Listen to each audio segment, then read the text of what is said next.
Okay, this is another video on factorising quadratics, and it's probably the hardest type of factorising quadratics we're going to have. And it's because this time we're starting with 2x squared, or something x squared, not just 1x squared. Now, because of this, instead of like normal, where we look for two numbers that multiply to give the 4, what we're going to do here is we're going to do the 2 times the 4 and obviously come up with 8. So we're actually looking for two numbers that multiply to give 8. And again, where did I get the 8 from? From the 2 and this 4 multiplied together to give me 8. And I want the two numbers to still add together to give me 9. So have a little think about that. Think of two numbers that multiply to give 8 and add together to give 9. Now, hopefully you've thought about that and you've thought that's going to be 8 and 1. Now, I'm going to do this, you might be able to do this quite quickly, but I'm going to do this because the method is going to be nice for the next set of equations. I'm going to now start my bracket with 2x plus one of those numbers, 8, and have the next bracket as 2x plus 1. So, why did I start both brackets with 2x and 2x? Because I've got 2x here. And I put the 8 in here, and I put the 1 in here. It makes no difference which way around they go. I also want to make sure that that is actually going to be over the number 2. Why 2? Because I started with a 2. So 2x, 2x, 2. In the next example, it might change slightly. Now, if I look at this first bracket here, I can actually factorise that first bracket and take out a factor of 2, leaving me with x plus 4. And the second bracket, that will not factorise at all, so that's x plus 1. Now, I've still got that 2 on the bottom of the fraction. So let's get a nice straight line in there. Still got that 2 on the bottom of the fraction, but what's going to happen is those two 2's are going to cancel out. And the dotted number with this method will always cancel out. So I end up with x plus 4 and 2x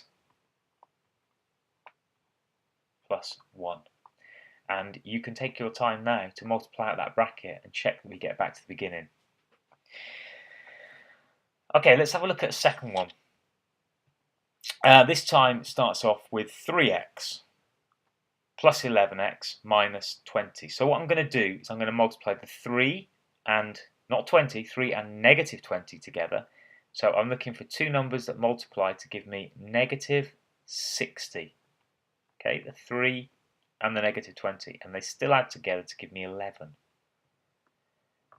So, because this is a negative and this is a positive, I'm looking for two negative number and a positive number. And I think about their difference being 11. So they multiply to give negative 60 and their difference is 11. You might need a few minutes to find those two numbers, but those two numbers are 15 and negative 4. Now, probably finding those two numbers is going to be the hardest part of this method. Now, remember what I do.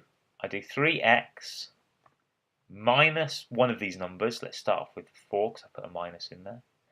And 3x. Why did I start with 3x? Because we started at the very top here with 3x. So 3x and this number here plus 15. And we're going to divide all of that by, what number's here? 3. So we're going to divide all of this by 3. Okay. Now, we try and factorise this bracket. It doesn't factorise at all. But the second bracket, guess what the factor can come out of the second bracket? The factor is 3. And it leaves me with x. 15 divided by 3 is 5. I've still got that 3 on the bottom. But of course that 3 on the bottom is going to cancel out now. So I'm just going to show you that 3 now cancels out. So I never have a number on the bottom at the end of my working. And now this is 3x minus 4 in one bracket and x plus 5 in the other bracket. And again, you can expand this bracket and get back to where we started. Now, we're going to do a different example. We're going to make it a lot harder. I'm going to do this without a calculator. So again, I'm looking for two numbers that multiply to give this times this minus 144. And they add to give 7. Quite a hard one to do here. Now, you have to go through a few. You can do this without a calculator because it's always going to be whole numbers. I've already done it. It's actually 16 and 9. 16 and 9. And one of them needs to be negative, and I'm going to make the 9 negative so it makes a positive 7 here. Now remember what we do. We start each bracket with 12x. 12x plus 16 and 12x minus 9. Why 12x? Because that's that number there. Minus 9. And remember, every time we need to divide it by 12. Now, this time, the thing that makes this slightly different is that this bracket will factorise. 4 goes into both of those. 4. Leaving me with 3x plus 4.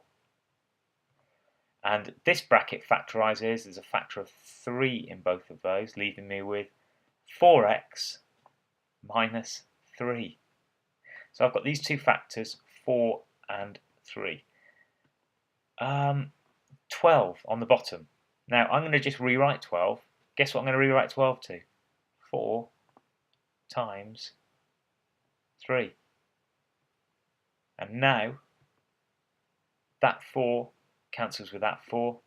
That 3 cancels with that 3. Leaves me with 3x plus 4